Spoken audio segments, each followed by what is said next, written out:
যোগে মুক্তি মেলে, সঙ্গীতে মেলে শান্তি। আর এই যোগ এবং সঙ্গীত দিবসকে কেন্দ্র করে আগামী 21শে জুন সারা দেশের সঙ্গে ধর্মের আদর্শের আলোক পালন করতে চলেছে ওঙ্কারনাথ মিশন।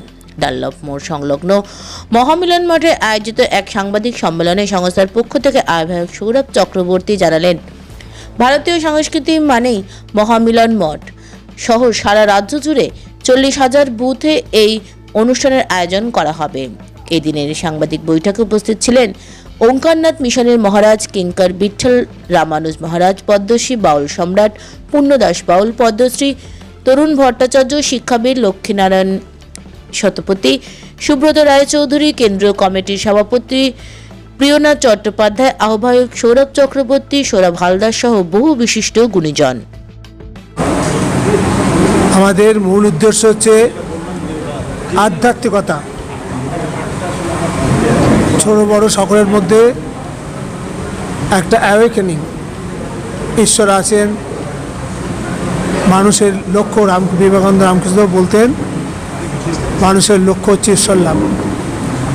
অতটা যদি আমরা না বুঝতে পারি, আমাদের শরীর মনকে ঠিক রাখতে গেলে আগে আমাদের ঈশ্বর পালন হতে হবে। তাই আবার সুন্দর স্বাস্থ্য রাখতে গেলে ভারতের যে বিরাট আবিষ্কার যোগা, ওটা আমি ঠাকুরের কৃপায় দেশ বিদেশ, Europe, America, France, Holland, Scotland, ঠাকুর অনেক জায়গায় নিয়ে গেছেন, দেখেছি খুবই আগ্রহ রয়েছে। এবং এই আগ্রহ থাকাতে আমাদের সুবিধাই হয়েছে যে আমরা অধ্যাত্ম বিষয়ে আলোচনা করার সুযোগ পাচ্ছি এবং সাধারণ মানুষেরাও সহজভাবে আধ্যাত্মিক হয়ে যেতে পারছে। এই সংক্ষেপে বললাম। সঙ্গীত দিবসটা 21শে জুন যেটা পালিত হচ্ছে, ওই দিন থেকে আমরা স্কুল কলেজে গিয়ে ভারতীয় মার্গ সঙ্গীতের প্রচার প্রসার আবার নতুনভাবে শুরু করব বাচ্চাদের মধ্যে। এবং আমার পুরো টিমটা কাজ করবে, আমার দিশান্তর আশ্রম আছে, পুরো টিমটা ওঙ্কারনাথ মিশনের সঙ্গে যুক্ত হয়ে পুরো টিমটা কাজ করবে। যেটা আমাদের এক্ষুনি কথা হলো, বিভিন্ন জেলায় গিয়ে নেক্সট জেনারেশনের মধ্যে এই শাস্ত্রীয় সঙ্গীতের টেস্ট ডেভেলপ করাবো। আমরা একটা জিনিসের টেস্ট ডেভেলপ হলে তবেই সে সেটা খেতে চায়, সেই কাজটা আমাদের করতে হবে। এবং আমি আহ্বান জানাবো সব আর্টিস্টকে, তারা প্রত্যেকে যদি তাদের টিম নিয়ে, টিম ইন দ্য সেন্স ছাত্রছাত্রী, বন্ধুবান্ধব এবং তাদের যারা ভালো চান, তারা সবাই মিলে যদি এই কাজটা করেন, তাহলে আমরা কাজটা হয়তো কোনোদিন সমাপ্ত তো করা যাবে না, এটা একটা বিরাট কাজ, কিছুটা পথ আমরা এগোতে পারবো।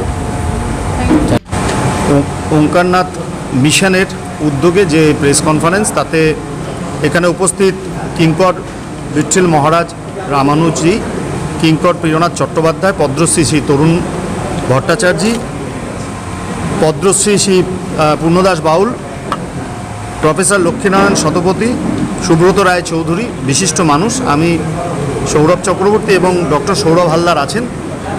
আমরা আজকে যে ঘোষণাটি করলাম সেটা এই মুহূর্তে বাংলার একটি ঐতিহ্য এবং ঐতিহাসিক ঘোষণা। সেটা হচ্ছে যে 21শে জুন বিশ্ব যোগ দিবস এবং বিশ্ব সঙ্গীত দিবস উপলক্ষে ওঙ্কারনাথ মিশনের উদ্যোগে বাংলার 80,000 বুথে আমরা পৌঁছে যাব। এই 80,000 বুথে আমরা দুটো করে বুথ নিয়েছি, মানে 40,000 বুথে আগামী 21শে জুন ওঙ্কারনাথ মিশনের তরফ থেকে আমাদের শাখাগুলোতে বিশ্ব যোগ দিবস এবং বিশ্ব সঙ্গীত দিবস পালিত হবে। আমরা সকলকে আহ্বান করছি যে এই অনুষ্ঠানগুলোতে অংশগ্রহণ করে বাংলার সনাতনী যে আমাদের চিন্তাভাবনা, একদিকে যেমন আমরা বাংলার সনাতনী ধর্মের প্রসার, আদর্শ, সমাজসেবা এবং সামাজিক পরিকাঠামো আমরা তৈরি করি, তার পাশাপাশি সঙ্গীত এবং যোগ যেটা আমাদের সংস্কৃতি, আমাদের যেটা শক্তি, আমাদের ঐতিহ্য, সেটাকে আমরা আরও প্রতিষ্ঠিত করব।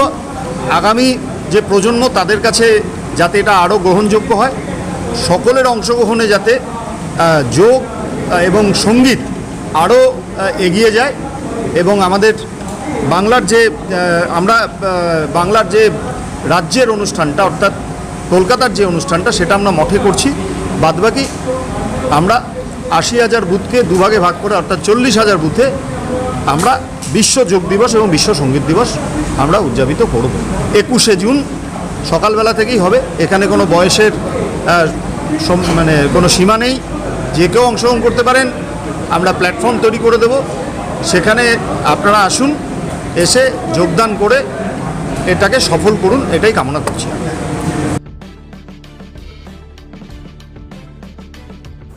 কলকাতা থেকে Debashree Mukherjee report 24x7 news Bengal.